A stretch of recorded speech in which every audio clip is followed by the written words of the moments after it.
What's up, everyone? You're listening to episode 270 of the Membership Guys podcast. Today, we continue our trip into the archives as we pull out another fantastic episode from the vault from over the past few years of the Membership Guys podcast. Today, we're going back to episode 51, How to Set Boundaries with Your Members. You're listening to the Membership Guys podcast, bringing you proven, practical tips and advice from the leading experts on growing a successful membership business each and every week. And now, here's your host, Mike Morrison.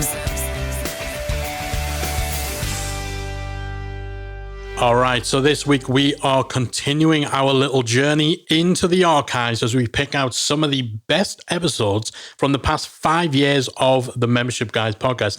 Yes, it's really been 5 years. It is crazy. And somehow still finding things to talk about. However, unless you've been listening for all of that time, and unless you have binge listened to the entire back catalogue, chances are you've missed some pretty important episodes. There's a lot of gold in that vault. So twice a year, we like to take a little trip back in time and hand pick some episodes that we feel you should hear, whether it's because a particular subject has become especially pertinent, especially relevant, or maybe it's just been a long time since we've touched on particular key areas of the world of memberships. So last week we talked all about how to win back your lapsed and cancelled members, and we discussed win back campaigns and how you should adjust your whole approach to cancellations. Today we're talking about something that does not get discussed enough: setting boundaries.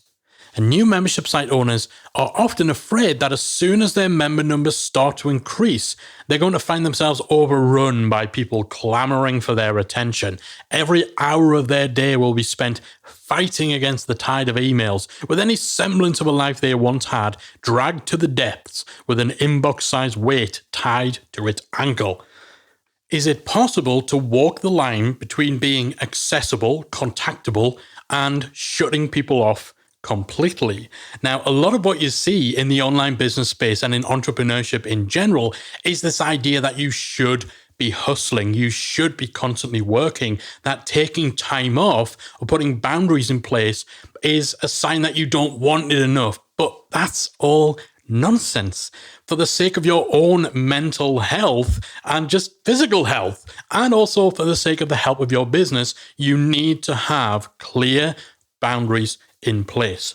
Having a strategy that helps you to serve your members the way you want to serve them, while also ensure that your time, your space, and your life are respected, is absolutely essential. And that's something we're going to dive into as we go back into the vault to episode 51, How to Set Boundaries with Your Members. First of all, it's important that you're not closing yourself off, so that you're not asking or thinking about setting boundaries because you want to shut down, you want to protect yourself and guard yourself against your ravenous members. It's also important that you're not under the impression that running a membership shouldn't involve work.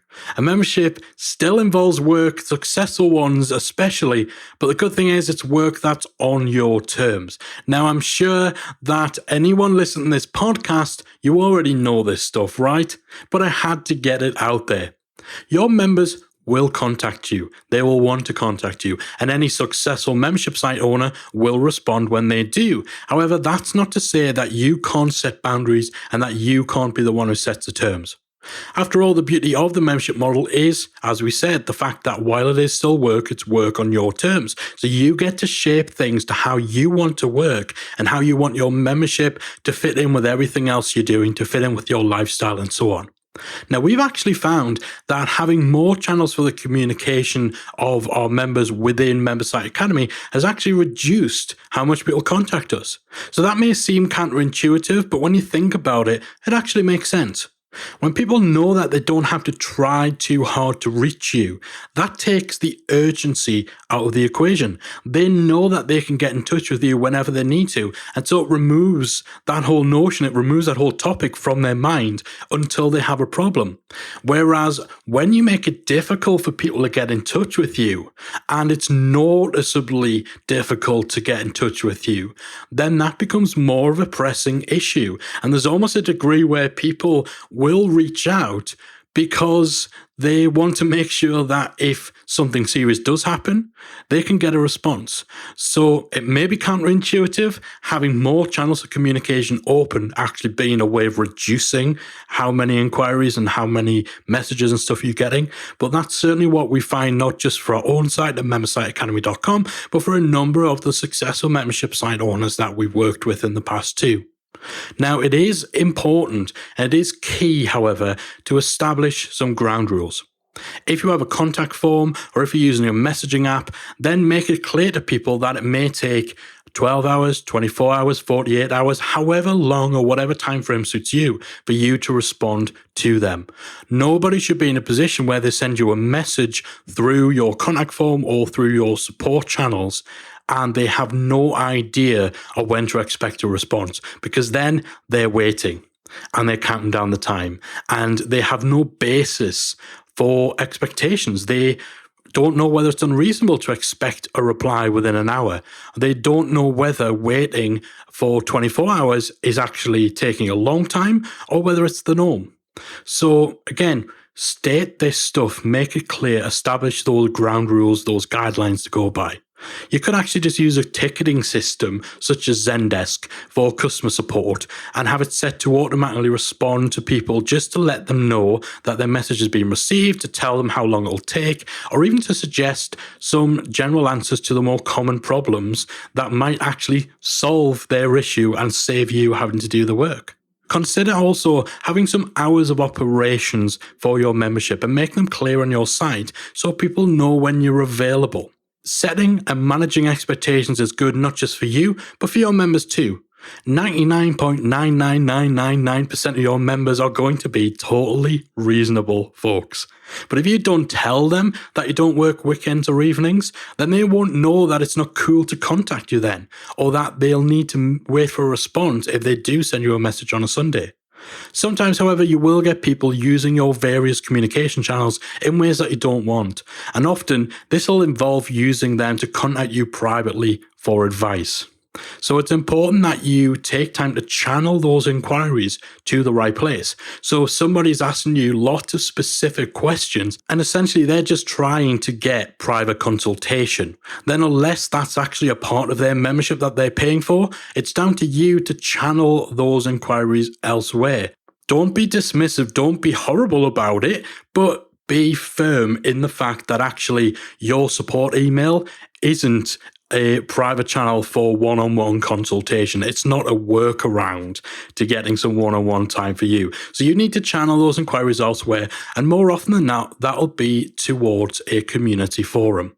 So if somebody is sending you private messages, asking you specific questions, then you should be encouraging them to post those questions in the forums so that your community will benefit from the answer. This is kind of a polite way of reminding those people that you have an entire member base to serve, and that while you are willing to answer any questions that your members have, they shouldn't be sending them to you privately. You can even go a step further and actually incorporate elements into your website, into your membership offering that are specifically designed to address certain needs in a more controlled, channeled manner. So for example, to avoid people randomly emailing you with questions, you might want to run a monthly questions and answers call where people can pre-submit their questions or ask questions live. That way, if somebody does send you a message privately, you can actually channel that inquiry by sending them to the form or to the section of your site where people pre-submit questions for the Q&A call. Again, this is setting boundaries, this is setting guidelines, it's setting expectations that if you do have random questions that you want a little bit more attention from the membership site owner, if you want them to go more in depth than they might do on the forum, then your opportunity to ask those questions is in our monthly Q&A call. And the way that you do that is X, Y, and Z.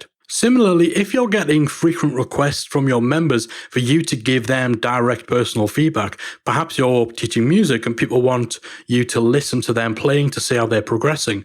Maybe you're running a membership based around branding or design, and your members are contacting you, wanting you to assess their logos and give them tips and so on.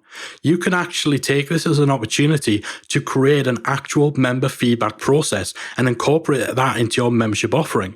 So instead of people sending you messages to get ad hoc feedback on what they're doing, you could actually have a feature of your membership where people can submit one item per month for feedback. You can have a proper form that they fill in, some guidelines, some expectations around it.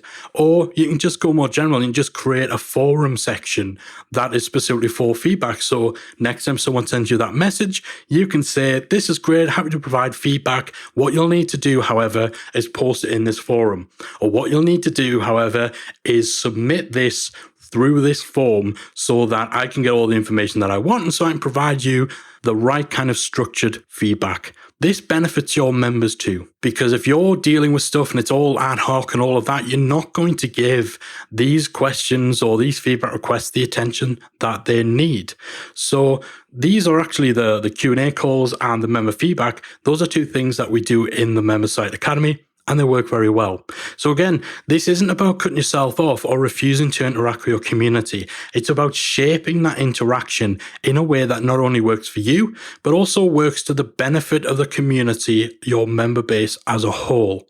If you're giving in-depth answers to questions in private, then you're actually doing a disservice to other members who may benefit from seeing that answer in a more public discussion. So keep that in mind when it comes to emphasizing these boundaries, managing expectations, and channeling any kind of communications you get from your members into the right place. Keeping a handle on expectations and boundaries, they'll help you keep things more organized and enable you to stay focused on all the other key areas and all the other key facets of running a successful membership site. All right, I hope you benefited from that little trip back into the vault. This is definitely something that doesn't get talked about enough. So much of what you see around business, around marketing, around memberships, online products, all that stuff focuses on getting sales, driving traffic, driving leads. However, if you are burning yourself out, then none of that stuff matters. Boundaries benefit everyone. Setting boundaries with your members isn't about cutting yourself off or refusing to interact with your community. It's about shaping your interactions in a way that works for you and for your member base as a whole, because nobody wins if you lose. But when you're happy, it's pretty likely your members are going to be happy too. That is it for this week. Next week is our final trip into the archives. We're going to be talking all about audience building, and in particular, where to start when you're early in your journey and you're looking to start growing and building your following ahead of putting your membership plans into place. So if you are early on in that journey, or if you just need a few little pointers, a few little tips to enhance your existing audience building efforts, you're going to want to tune in next week. That is it from me. I'll be back again next week with another installment of the Membership Guys podcast. See you then. If you enjoyed this week's episode of the Membership Guys podcast, we invite you to check out membershipacademy.com. The Membership Academy is the essential resource for anyone at any stage of starting, growing, and running a membership website.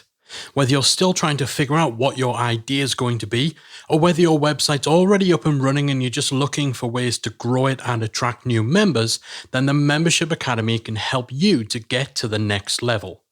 With our extensive course library, step-by-step membership roadmap, exclusive member-only discount perks and tools, as well as our supportive, active community that will help you along the way with feedback, encouragement, and advice, the Membership Academy is the perfect place to be for anyone looking to start, manage, and grow a successful membership business. Check it out at membershipacademy.com.